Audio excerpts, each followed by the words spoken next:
Afternoon, everyone. Welcome to our final in our Behind the Screens series. Today, our topic is the benefits of interdisciplinary curriculum and programming, which is everywhere. If we think about it nowadays, whether you're in social sciences, the humanities, the sciences, it's important as students are understanding the context around all these topics that we think about how we're teaching in those areas. And I'm Roger Strong, Vice President of Academic Sales at Gale. And before we get into the introductions, I did want to cover off on a couple of housekeeping things. One, we will be recording this session, so we will send out a recording to the link once we're done to those that registered. And two, if you do have a question during the session, we'll have a question and answer period at the end. So we'd ask that you do post your questions to our Q&A function, and we will try to answer them as best we can. So without further ado, I did want to share our guest speakers for today. We do have Dr. Kerri Raissian, who is an associate professor in the Department of Public Policy at the University of Connecticut. Kerri's been a Doris Duke Fellow for the Promotion of Child Wellbeing and completed her doctoral degree in public administration at the Maxwell School of Citizenship and Public Affairs at Syracuse in 2013. Her research focus is on child and family policy with an emphasis on understanding how policies affect fertility, family formation, and family violence. She's published in a number of journals, including the Journal of Policy Analysis and Management, where she was also awarded the 2016 Vernon Memorial Prize for the best paper in that journal. We also have with us Lindsay Gervais, our digital learning manager. Lindsay assists in the learning, design, and development of Gale's digital scholarship program, as well as supporting all the teaching and learning efforts that we provide Gale customers. And also Jessica Bomarito is our product manager at Gale, and she spent nearly 20-year career at Gale in various roles, engaging with librarians, educators, and researchers, both in school and academic libraries. And with that, I will turn it over to Lindsay and Jessica. Take it away. Thanks, Roger, and thank you everybody for joining us today. We are wrapping up a series of really great conversations with faculty around this very topic. This really is the final hurrah around how do we make sense of some of the complex issues that we see today. And really it is all centered around taking an interdisciplinary approach to teaching and learning and research. And today we have Dr. Kerri Raissian. Can I call you Kerri? Sure, okay. Thank you, Kerri, for joining us. You are within the field of public policy, which really is a really great example of having to take an interdisciplinary approach to teaching, learning, and research. So why don't we start off with telling us a little bit about your teaching and research background and why you chose to pursue child and family policy within the field of public policy. Sure. Well, thanks for having me here today. This is really fun and exciting. So I appreciate the opportunity to join everyone, especially on a Friday. It's 3 p.m. Eastern time. So I appreciate everyone coming, right, as we knock on the door of a weekend. So as you mentioned, so my PhD is in public administration, which I often feel like is a discipline without a home because we are just by nature interdisciplinary. So it's really hard to explain to someone what it is because it's not like math or statistics or economics where we sort of have a clear idea of what that means. And I think that's a huge benefit because it doesn't limit how I can ask or frame or understand questions, right? It's very boundary spanning in that way, which is something that I really like. So I'm going to back up and just tell you a little bit about me, about my research interests and sort of how I even got into this academic research gig to start with. So my early career out of college, I was a social worker. And I worked in court systems. I worked in a district attorney's office, and I worked with victims of domestic violence. And specifically, I worked with kids. My job was to help people navigating the court system try to figure out how we were going to handle their case, and also figure out how we might make them safer, and also figure out how we might find financial security for them, or job security, or home security, like so many things. And it's just, so I've just always approached the world as like, there are a lot of different ways to think about every single problem. And as a social scientist, just everything is connected to me. And so then I went and managed a domestic violence shelter in Nashville. I left the DA's office and started working in a domestic violence shelter. And again, just so many complex parts, the same problem that we think of as domestic violence, just having so many parts and moving pieces, sometimes in competition, sometimes complementary. And that really trained me to think of the world very interdisciplinary, I think. So I went to Maxwell at Syracuse to get my master's. Actually, I was not going to get a PhD. I wanted to go back into nonprofit management, and specifically financial management within nonprofits. But really quickly, I decided that what I wanted to do was figure out how we think about answering these complex questions that have so many different parts, because I felt like my experience working on in this field and being in the sort of front line, if you will, gave me a unique vantage point and something that I could bring to bear that was unique and help solve these problems, not just with academic tools, but also with real life understanding about what it means for someone to be in a domestic violence relationship, what it means for someone to intervene with policy or programs, and what it means to have any sort of outcome, be it a positive outcome or a negative outcome from those cases. And so that's how I got here. No, it's quite baffling, isn't it, to think about all of those complex questions that are involved in even, one variable of those policies that you're considering in those situations that you've been through. And that's why this lens is just so incredibly important to take. And so Jess and I are going to go back and forth on asking you some questions, and they're going to be separated into a couple of buckets. I'm going to cover teaching and learning, and then Jess is going to talk about research and content. And then we'll loop back around and talk about interdisciplinary collaboration. And so when it comes to teaching, what role does that interdisciplinary lens play in teaching and learning of your field? And what are some of the tools and strategies that you use in your teaching to help facilitate that? Yeah, so I teach about the family. And, my classes aren't really about domestic violence. My research is a lot about domestic violence and child maltreatment, and that comes up in my child and family policy class. But the classes I teach a statistics class.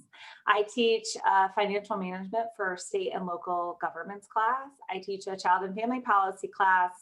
And I'm currently teaching another class, which is one of my favorites, which is Intro to Public Policy and Management. And it's really centered on teaching students how to write well and succinct.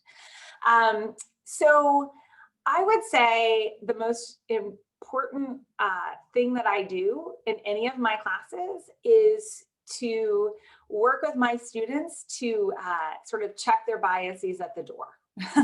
Right? And to whatever topic we are on, to sort of leave whatever baggage they want to bring to the classroom at the door.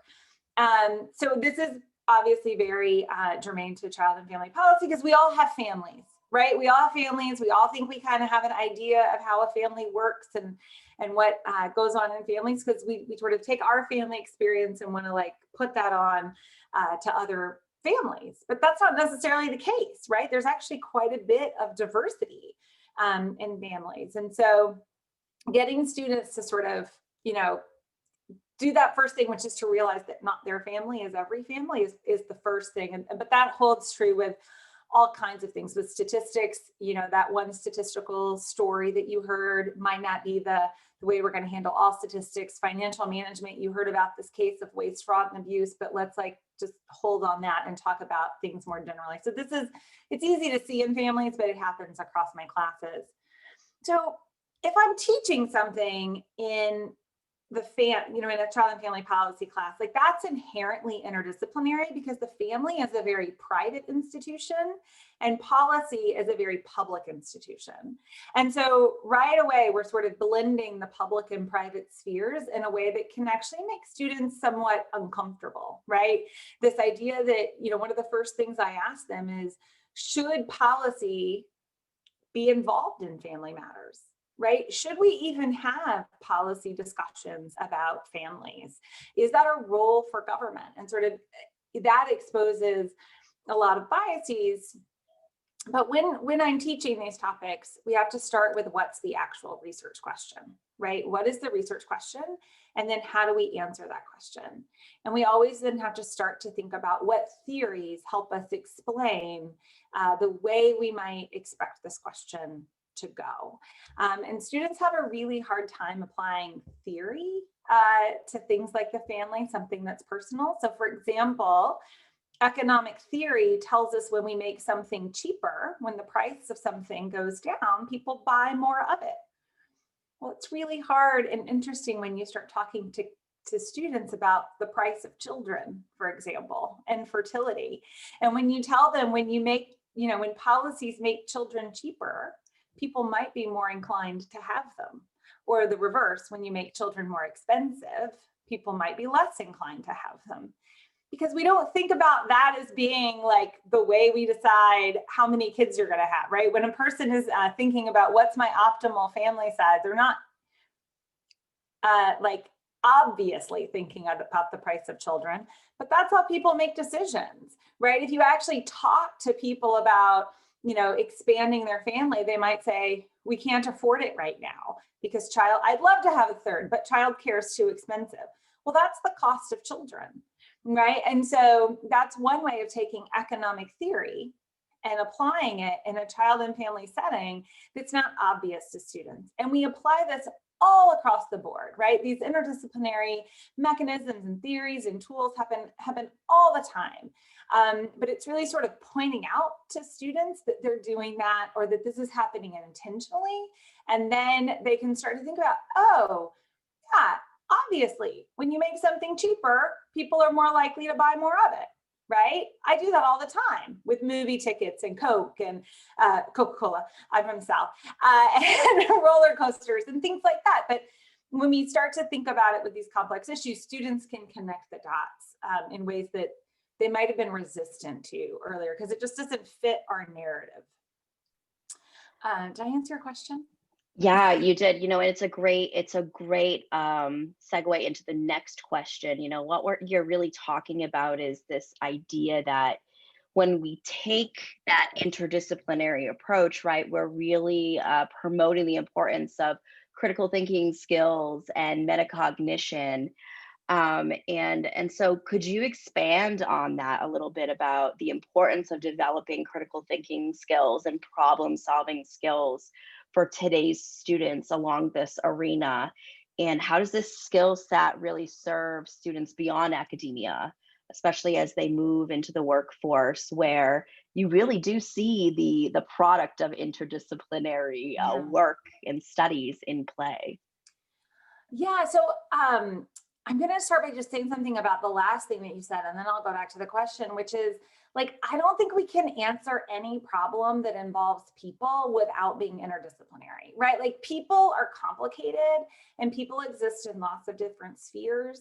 And I think, especially so in public administration, we have this term called wicked problems, and those are just problems that are really hard to solve. And sometimes no matter what you do, you end up making them worse, right? Wicked. And I just don't think we can ever solve any of those problems without interdisciplinary lenses because they span so many different dimensions of our lives and our disciplines, and we need sort of all hands on deck. And to me, what interdisciplinary research is all hands on deck. And if we don't do that, then we're missing a critical partner in our work. But how I try to teach students to think about what hands on deck they need is by breaking things down in their component parts. So interdisciplinary research is hard.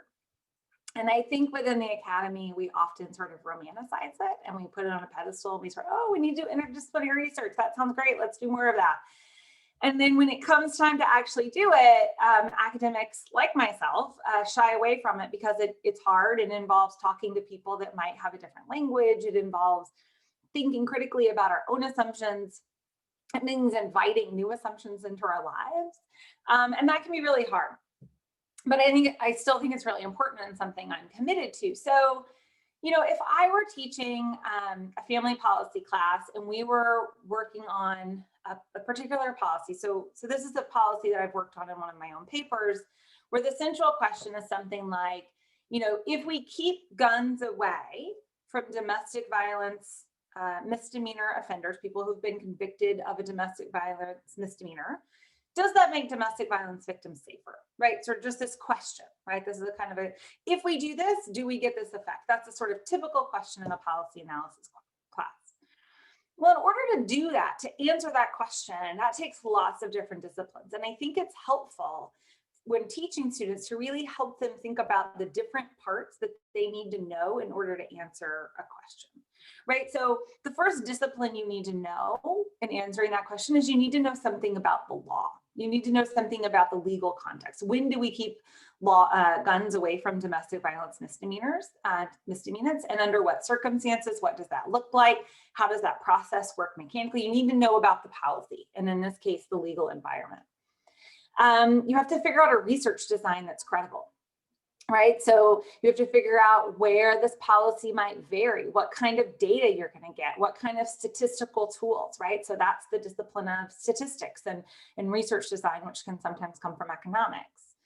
We need to know about how guns operate in families, right? What does it actually look like in a family dynamic if a gun is present, so that we can know if taking a gun away is something that we would expect to have an effect on, right? And that can involve psychology, that can involve sometimes child development if kids get in touch with guns, right? So we have to think about the family broadly.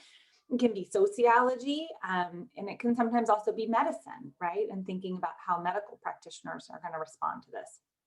And we also just have to know something about domestic violence and how domestic violence works, and when things can be dangerous and when things might not be so dangerous. In a domestic violence situation, everything is dangerous. So it's just a scale of danger.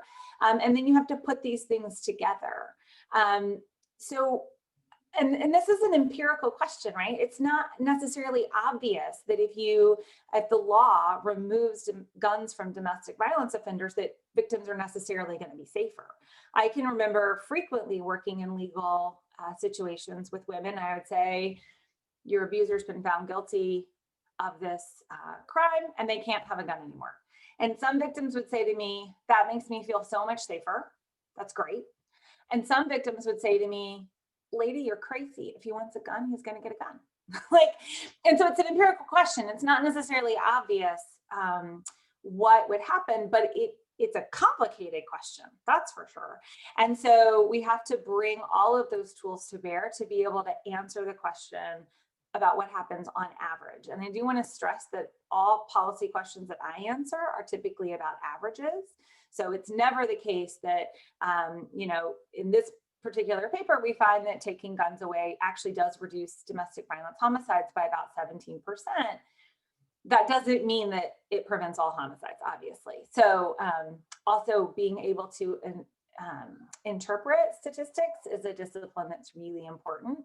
And finally, I think the discipline of communication is just so important no matter what you're studying, right? Being able to answer a question or write a question or articulate something very clearly is a discipline that we often forget in the academy. But right, one of my favorite communications people at UConn, her close on her email is something like, science is not done until it's communicated. And I think that's a really important thing for all disciplines to remember.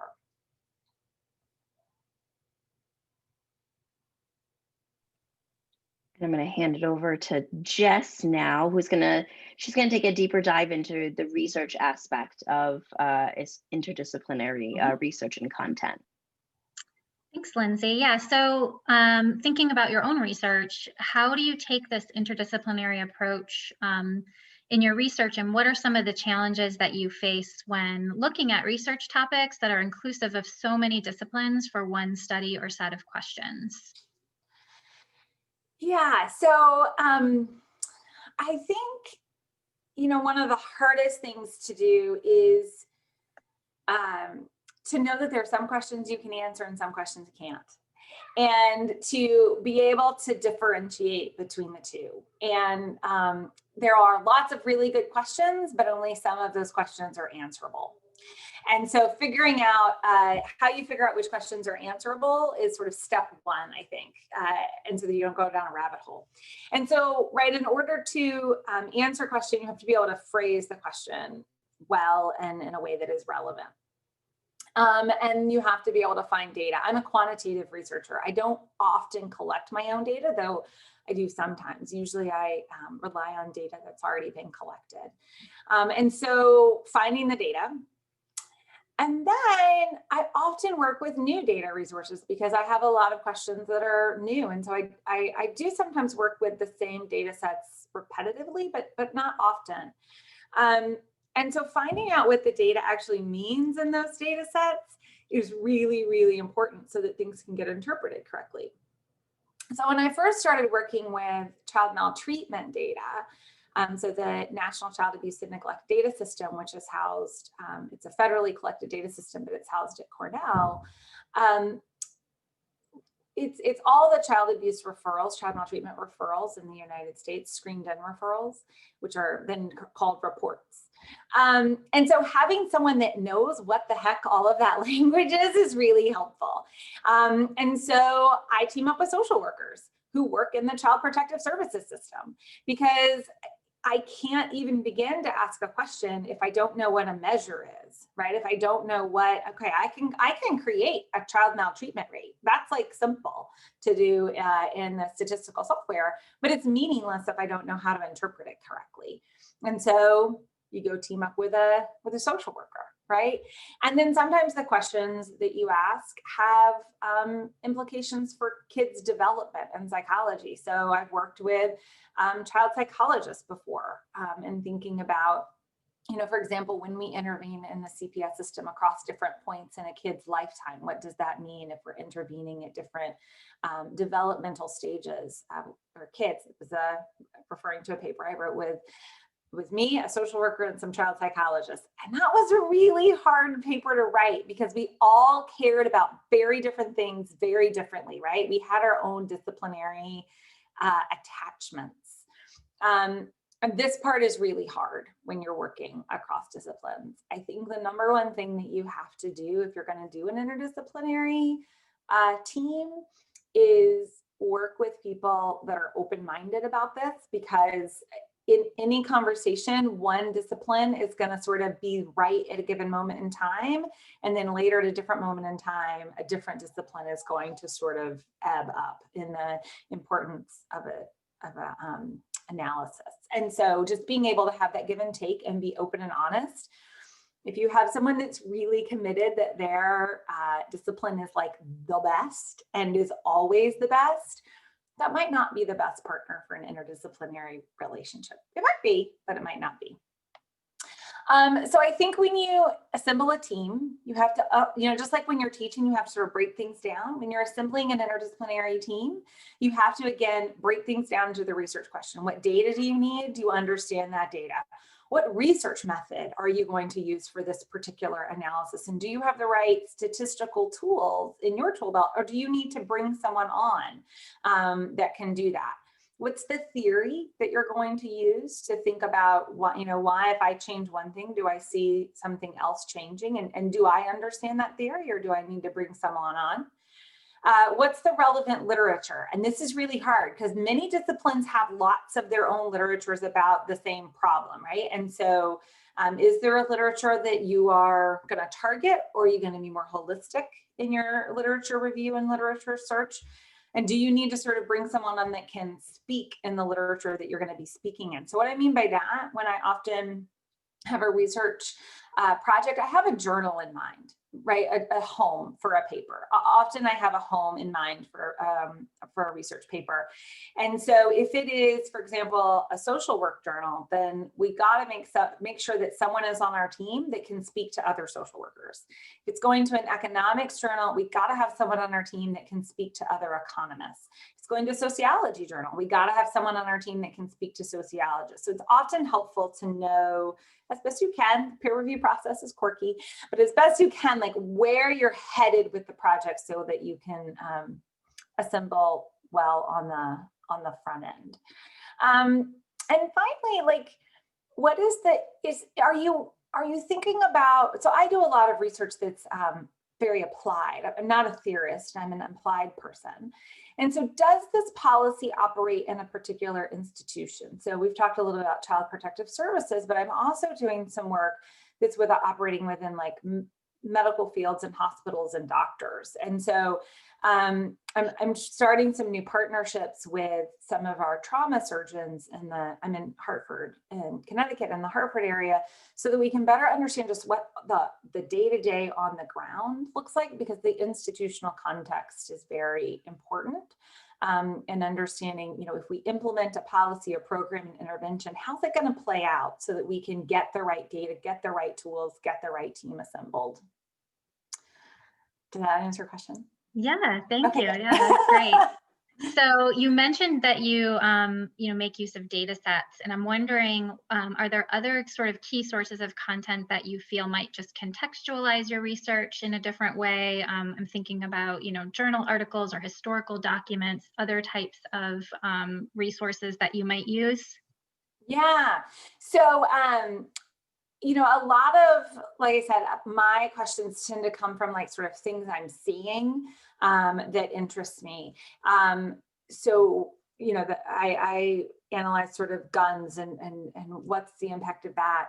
So I'm obviously not on the front lines anymore. I'm not a social worker. And so the way I've sort of replaced that is honestly through just really good accessible journalism, right? Like really good stories that sort of pique my interest, where I think, what is going on with that? So for example, there were some really good stories early on in the COVID pandemic about how parents were faring in this. And that got my research team and myself thinking about sort of how does that affect child maltreatment. And so we're trying to do some early preliminary work on sort of how stay-at-home orders have affected child maltreatment rates, because we were getting sort of these glimpses in op-eds. So journalism can kind of, it's by no way a substitute for all that you see when working on the front lines, but it's an important piece of that. And then I would also say I use a lot to contextualize some of my work, like historical documents and statutes. So for example, right, like if I'm trying to figure out the effect of a law or policy, I need to know when that law or policy happened, when it was implemented. And if a policy is recent, then the internet is usually fine. I can usually find it on the internet. But if the policy is not recent, then it might not be in LexisNexis or Westlaw or wherever. And so I have definitely leaned on law librarians in the past to help me find, PDFs of laws. Well, they go and find like a paper copy and then make it me a PDF, which is amazing. Those people are saints in my world. And so, and people who just digitize, those are good people too. So that's been really helpful. And then recently, we wrote a paper that's forthcoming about so why we need systems to be thinking about child maltreatment more globally, why it shouldn't just be the job of child protective services to reduce child maltreatment. So I believe very strongly that I'm going to call it CPS. Sometimes when I say CPS, people think I mean Chicago Public Schools. I do not. I mean Child Protective Services. So there's also a data set that goes by the name of CPS. I mean Child Protective Services. So CPS is often a reactionary agency, right? So something happens to a child and then CPS is called. So that's what I mean by reactionary. And they do a lot of preventive work, but for the most part, how CPS gets pulled into a family is after a call. Well, a lot of my work has shown that we can actually do a lot to keep CPS out of families, right? To keep kids not being called from CPS. And I would much rather see, just as a mom, as a person, as a taxpayer, us doing more to prevent CPS on the front end. And so we've done some work thinking about what does that look like. If we have a welfare system that's more responsive, what do universal child credits look like? So thinking about what we need to do to keep CPS out of families. And the point of this is in the 1970s was when the capital law, which is the federal law that sort of thinks about how we keep kids safe, was enacted.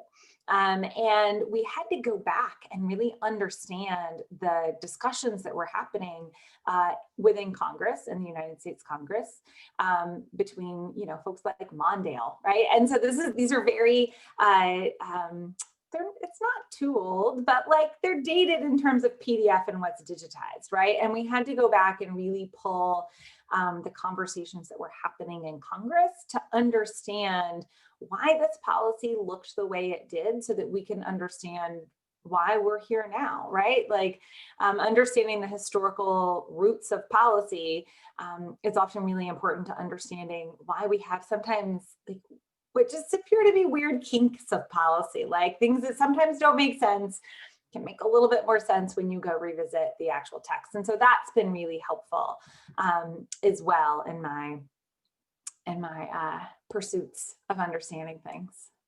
Yeah, that makes sense. So I have one more question before I throw it back to Lindsay, and that is just as a follow-up to that. I'm wondering how you think about, taking these topics that might be represented, in works of literature, and how do those kinds of representations maybe impact your research or your studies? I'm not sure. I'm not sure. I think sometimes it can. Do you want to tell me? I'm not sure. Give me an example of what you might do. So perhaps maybe like could come up more in your teaching than your research, but situation, works of literature, possibly even nonfiction works that may illustrate a particular research issue. Yeah, so what comes to mind right now is as we are seeing women, particularly mothers, really bearing the brunt of COVID response, right? And so mothers are really, I promise this is going to get connected to literature. So mothers are really struggling right now. We're seeing them exit the labor force in much higher levels relative to men, and especially women with children, much more than women without children, right? There's the BLS, Bureau of Labor Statistics, just released their new reports. I've been fiddling with the data all day. And so we're really seeing that. And what strikes me is Virginia Woolf's A Room of Her Own, right? This idea that women need space, not just to, be alive, but to contribute, right? And what women need, and sort of thinking about literature and how we think about women's agency and women's rights, and the way women contribute to our society, and that they're not just like shock absorbers, they actually have meaningful things to contribute. I think we've seen that play out a lot in literature. And there have been other references to literature that I'm sort of not going to make because they're very political, but I think we have especially seen in dystopian kind of literature as well, that happening a lot, and thinking about sort of what I would think of like nuclear policy consequences that we don't want to see happen. I've seen those sort of images happen a lot in policy conversations, but for me, it's really thinking about, right, as a child and family policy person, the way that we want the world to look. And sometimes that's aspirational. And sometimes it's a good reminder of why we do the work we do. Yeah, and I think on the similar conversation about Virginia Woolf, right, and looking at American literature, British literature, and all of the authors who have represented some of these critical issues that are still relevant today, Jess, do you want to speak a little? I'm totally putting the spotlight on you real quick. Do you want to speak a little bit about literature criticisms online and how it is organized to facilitate that interdisciplinary lens on literature? Sure. So there's, within that product, we have a variety of topics that are covered. So, we'll go into these topical areas such as poverty, colonialism, issues that, may be discussed across various disciplines. And you'll have, major thinkers and writers around those areas. So, we will have, philosophers and economists who are, historical figures in one light, right? But also within that discipline, very well discussed. So you have these figures that can be discussed from a literature perspective, but also from their particular discipline and how they play into that discipline as well. Thanks, Lindsay. Yeah, you're welcome. No, I think Carrie, someday you're going to be part of the LCO database of conversation. So moving on to the next topic, let's talk a little bit about interdisciplinary collaboration. How would you want to promote collaboration with your institution's library to develop or help champion interdisciplinary program or study or research, anything like that will really help you in any of the facets? Yeah, so I think at the center of all of this is relationship building, right? And being able to have conversations about what exists and what's needed, because I think often things exist and they're needed, but we don't know, right? And so bridging these things is really important. And at the heart of that is relationships, it's conversations like these. It's also, so one of the things we do at UConn's Hartford campus is we have a monthly writing retreat, and faculty can go and just write, and it's from like 9 to 3, and it's just dedicated space away from your office where you're supposed to write. Well, during the lunch, the librarian comes and just has conversations with faculty about things that they're doing at the library, what they need, what their students might need, and just sort of relationship building across the board. And so I think that's just really important so that we don't have a mismatch of a need for resources and resources that exist or resources that could be collected, right? And so that's really important. I also think, part of this is also, all the librarians I have ever worked with have been lovely and eager to help me, right? And they really saved me a time or two. And that goes back to when I was a student, like not just when I was a professor. They've done that for me at all stages of my career, for which I am very grateful. And so I think what faculty can also do, both with faculty and with our students, is to promote librarians and to let people know that they're there. Obviously not to take advantage of librarians' generosity or expertise, but to promote them as the resource that they are. And so, for example, when I have students doing policy research, like, I don't know where to find the policy, and I say, go email a librarian. They are usually very helpful and lovely with this. And then they're like, the librarian was very helpful and lovely. And of course they were. So just promoting, like, I know it sounds so obvious, and it's not I apologize for not giving you like an out of the box idea, but I think sometimes simple is better. And then I would also say, for librarians, where faculty can sometimes be helped, is sort of help obtaining journals, right? So journals and timely journals is really, at least for my research, the most important thing that I need. And often it can be very difficult to get. So, I mean, journals are expensive, right? They just are.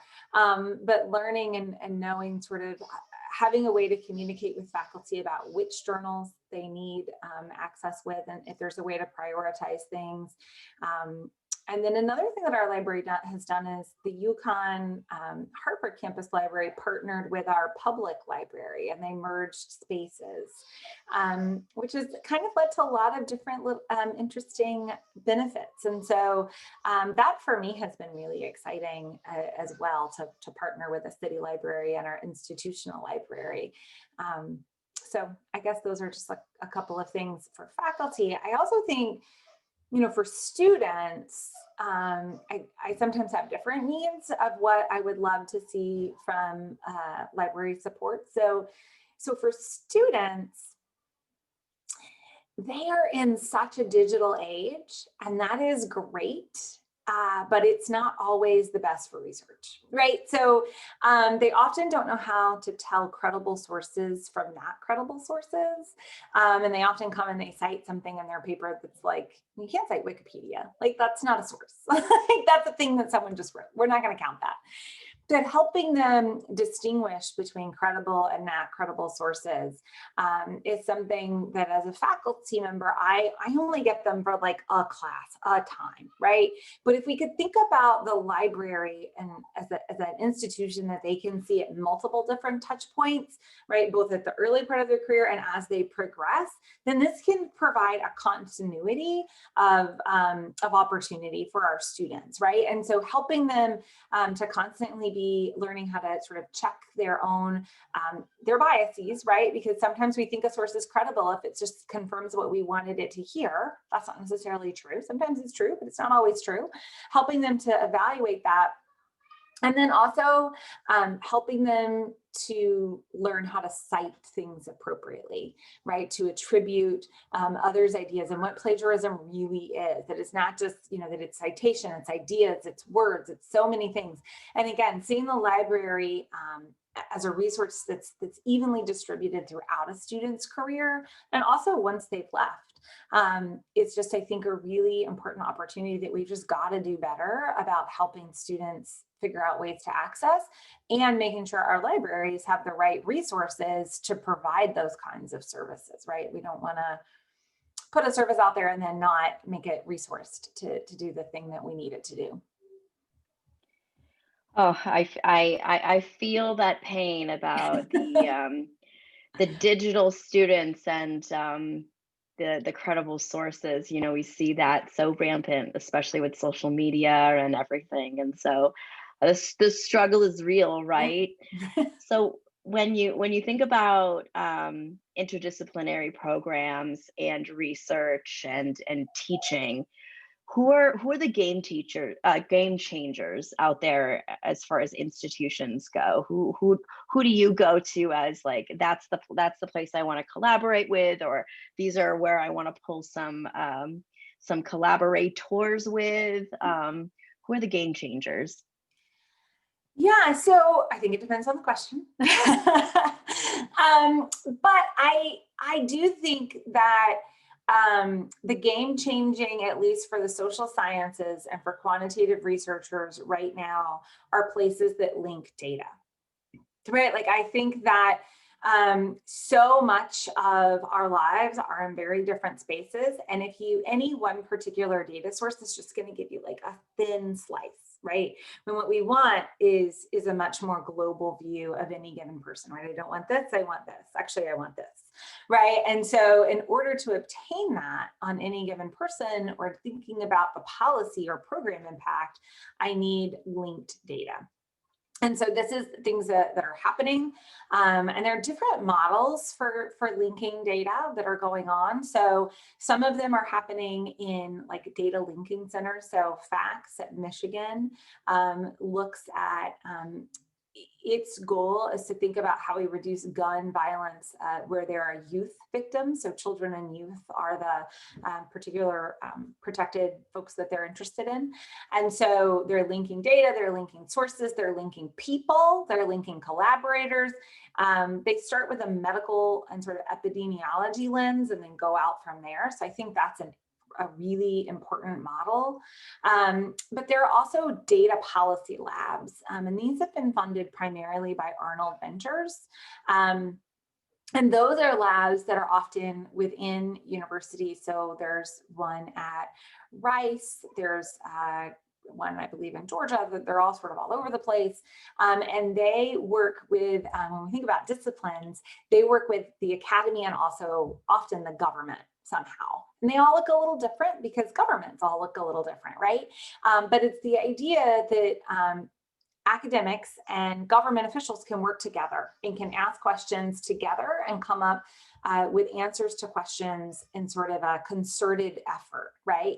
And so discipline is interdisciplinary is one thing, but I also think we need to be intersector, if you will, right? Like we can't just be the academies over here and the public spheres over here and the private spheres over here and the nonprofit spheres over here, because that is not how we deliver services in this country. And that is unlikely to change, right? And so with that reality, we then also have to create data and data answerers and data inquirers, I guess, to be able to walk between those spaces. And going back to just sort of thinking about how you approach interdisciplinary research, it's all the same, right? And those, you ask about how students take that and translate that into the real world.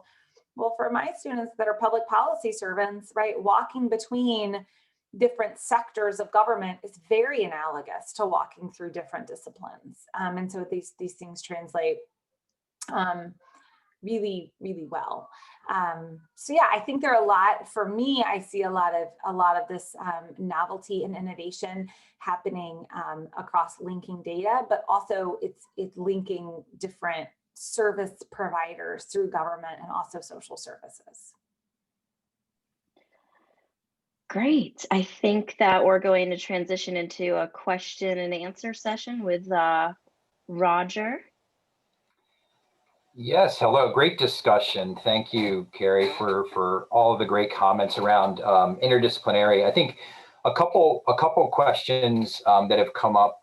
One, and you talked to data sets, right, and the importance of that in interdisciplinary. Can you talk about maybe the role that companies like Gale can play in that, or just any library resource you might have? What are some of those things that you'll continue to look for in that regard, or what suggestions do you have for publishers of information or organizational gatherers of that information? So information gatherers, I'm going to touch base on that first, because that's easy. I would say talk to the data users. As a data gatherer, talk to the data users. So for example, I was in a conference earlier today that was trying to understand the effect of COVID on mental health, and specifically people employed in different sectors. So they were looking at essential workers and non-essential workers, and they were trying to understand the effect of COVID. And basically there was this huge lament that a particular variable hadn't been asked until later waves, and that didn't allow them to get a baseline in March, right? And so all of their data was coming from April. The lockdown orders, of course, went for the most part in March, sometimes in February, right? So data gatherers and data users have to be talking, right? That's my pinch there. Sometimes you don't know who all is going to use your data. Like sometimes you're like, well, we talked to everybody, and then more people were interested than we knew. So like that's it's a little bit of a pipe dream, I realize, and sometimes easier said than done. In terms of like what I think is helpful for people using data when I seek to obtain data is just accessibility. Like anything that can make the data more accessible. Of course, a lot of the data that I use is very sensitive. I use a lot of child maltreatment data, hospital data, crime data, right? These are sensitive topics. So accessible in a way that is still protective of the people in that data set, absolutely. So I don't ever want to compromise that. But helping me to know what's in the data, what does this measure actually mean? Are these data sets linkable, right? And how can we link them, right? I'm working with 2 data sets right now that are both administrative data sets, and they're from the same city, they're from the same place, but I cannot link them. They do not link. They do not have a variable that will, and so questions that could have been answered now can't be, right? And there's no going back, there's no putting that variable in. And so just thinking about that and accessibility. And I remember early in my career, I got a data set and I was super happy, and I had like huge ambitions for this data based on the code book. The code book told me that they included a variable for whether or not who the perpetrator of the child maltreatment was. Well, I got the data and that variable was missing 99.9% of the time. So it was useless to me, right? So having that kind of information so that researchers can early on understand what they can do with data is just super helpful. And then anything you can do to make the data useful, to take it from raw form into more aggregate form or usable form, anything that can be done in those ways, it's just really helpful for researchers to figure out on the front end if that data is usable. But the other thing it does is it allows students to play with it, right? And it allows students to get sparked by ideas and ways to think about data, because they often don't have the skills to take raw data and put it into usable form. And professors may not have the time to do that. But if data were accessible, so for example, the CDC has the Wonder tool where they put mortality and birth files in much more sort of usable drop-down boxes, that helps students, right? And that helps us to train a generation of researchers. Yeah, no, I think that's important. I know we've seen, especially as we aggregate data, the need, and libraries have asked us about this, right? How can we allow researchers to use, especially within the digital humanities, tools like Voyant, right, offline, or data sets. So I think that's extremely important moving forward.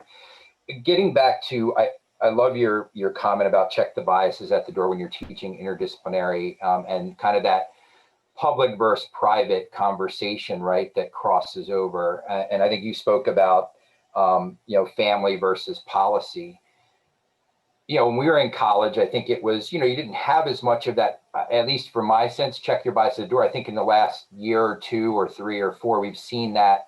And I've had conversations with professors that it's much more polarizing maybe when you get into those conversations. So I guess from your standpoint, what recommendations, if any, other than check your bias at the door, do you have for faculty that are looking to have more of those interdisciplinary conversations? Maybe it's about religion and not family, or maybe it's about some of those other areas. What would you say to that?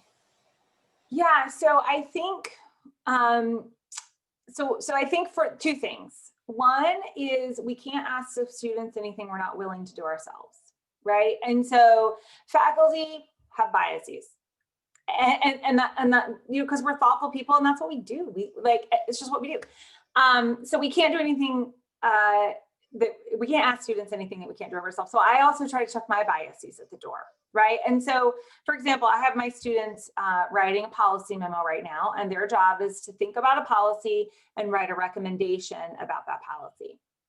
So one of the things that I can do is model how a student that is in support of the policy can write a memo, and how a student that is not in support of the policy can write this memo, right? And provide them with outlines for both, and put both of those up on the slide. And I put them side by side. Like, if you want to argue for the policy, this is an outline that you will start with. If you want to argue against the policy, this is an outline that you could start with.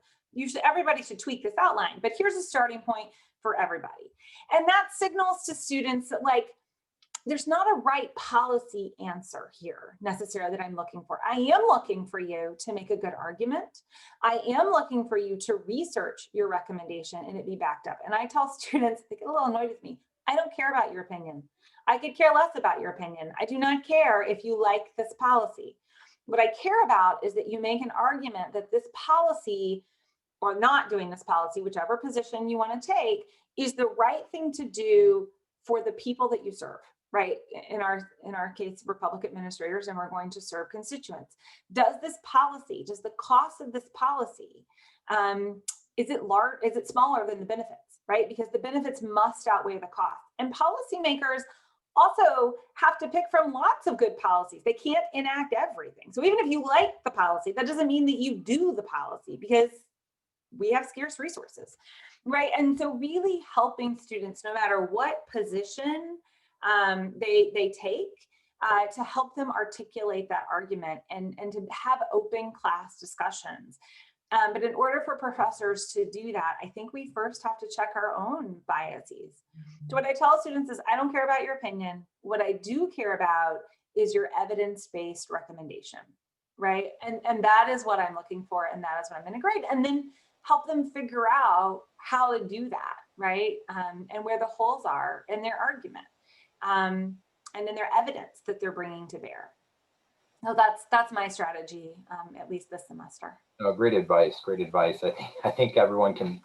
I think that's a standard for everyone, I think, as they move forward. So last question, and again, it's more of a future question. And, we've seen through interdisciplinary the last number of years, different majors programs develop. What do you see on the horizon as sort of, the future? We've seen things like medicine and the humanities and those sorts of things. Where do you see, or based on what you're seeing from colleagues and research being done, what are some of those areas you think 5-10 years from now will actually become more majors or full-fledged programs? So I think we are going to see more interdisciplinary majors. I think we are going to see more clusters happening and less sort of like, I do this, right? So I think that for me, where I think is a major, I had a kid going to college, and I don't, they're 2, 4, and 6.